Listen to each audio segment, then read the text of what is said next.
Who knew a black and white comedy could change everything for someone like me?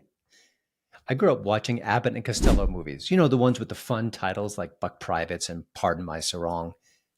Just magical stuff. And why not? Sunday mornings were carefree, lazy growing up. I didn't have chores.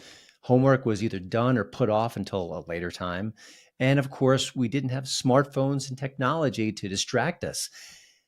It was a simpler time, and I love my smartphone, but I do miss that a bit.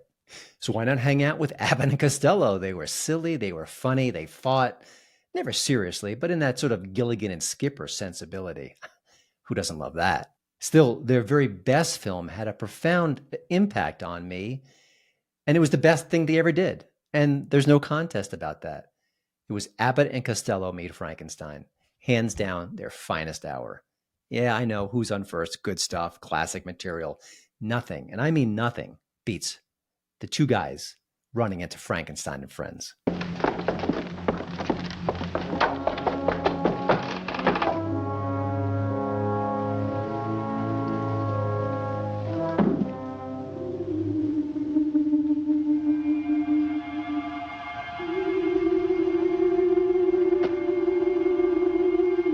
The film checked every box that a young Christian Toto had back in the day.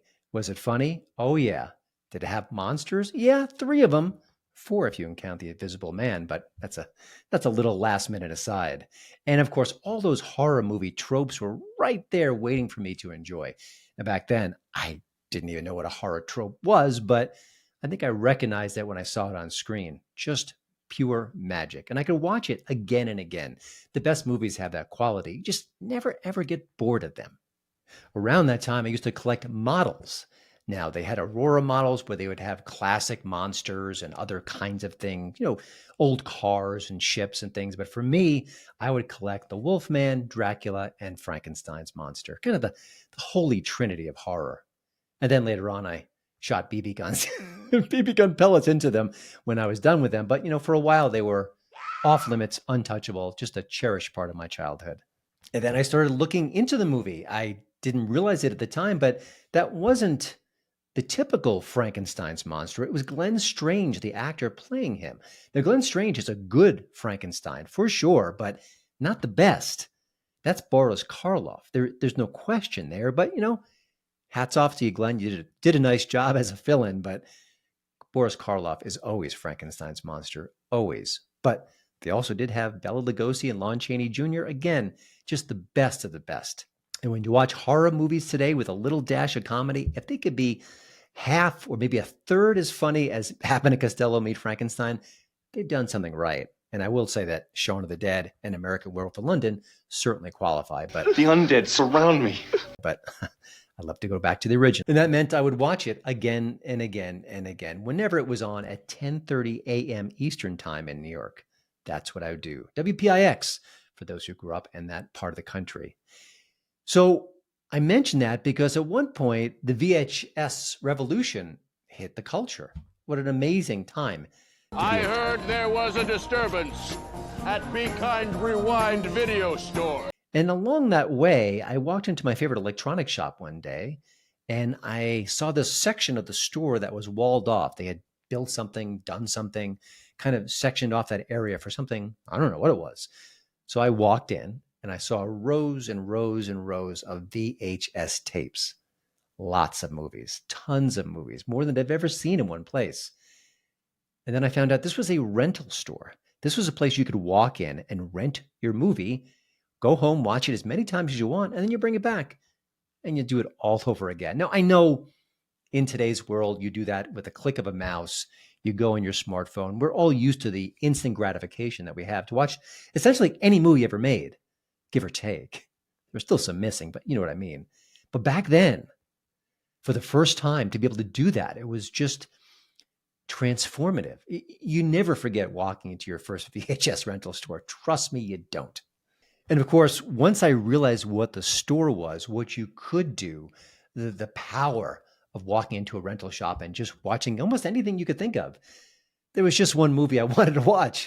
It was Abbott and Costello Meet Frankenstein. I had to rent it. I had to bring it home.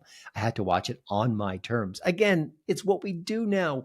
There's no sort of appointment TV like it was back in the day. And that feeling really never left me. I still love movies. I love watching them in a theater. And it all went back to those days on Sunday morning at 10:30 a.m.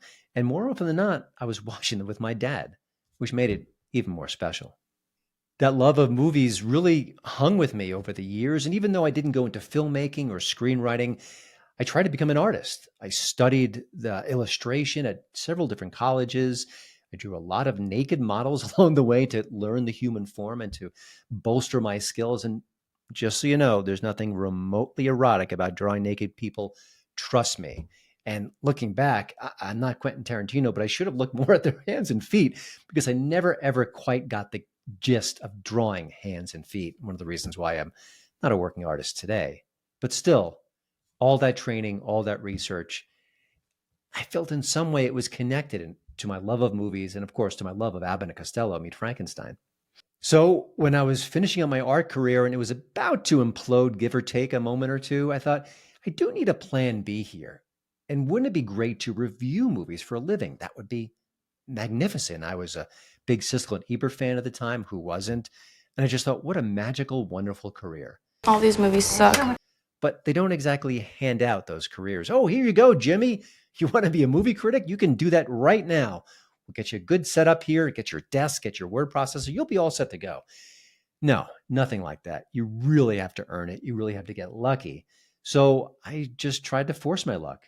I ended up at a newspaper called the Pittsburgh Tribune Review, and I did nothing but write feature stories and some town hall meetings. And if you haven't covered a town hall meeting, well, then God bless you. You've dodged a bullet. Now, I know they serve a function in our society. They are important, school board meetings as well, but I don't want to cover them and I don't know much about them. And I faked it as well as I could, but that was my job at the time. But I always thought in the back of my head, maybe I can kind of sneak my way into the arts desk and review movies.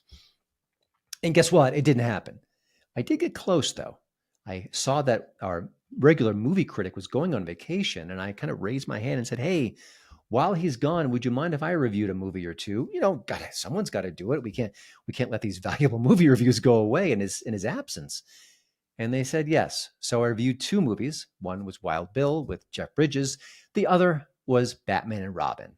And I believe my lead for that story was Pow, Bam, Thud. And I thought that was pretty clever at the time. Could have been worse, right? I think the movie really, when you watch a bad movie, it almost writes itself, the reviews, and that's part of the fun.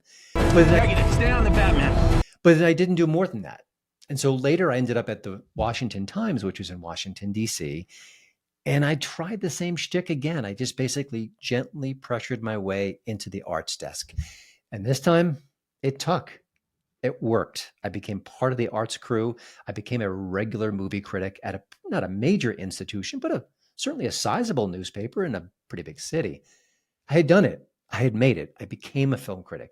Now, of course, jump forward to today, so much has changed. The technology, Rotten Tomatoes certainly wasn't around 25 years ago. It is now. You don't need to have a newspaper to write for. You can have a YouTube channel. You can have a blog. You can have an X account. You can just do almost anything today to review movies. It's just changed dramatically. And so here I am with a website, hollywoodintoto.com, with a podcast and video show, which is what you're watching right now.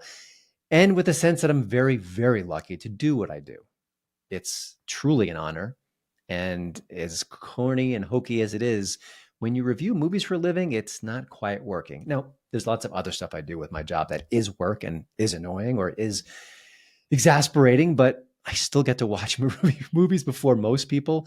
I get to review them. I get to share my views on them. It's almost all I could ask for.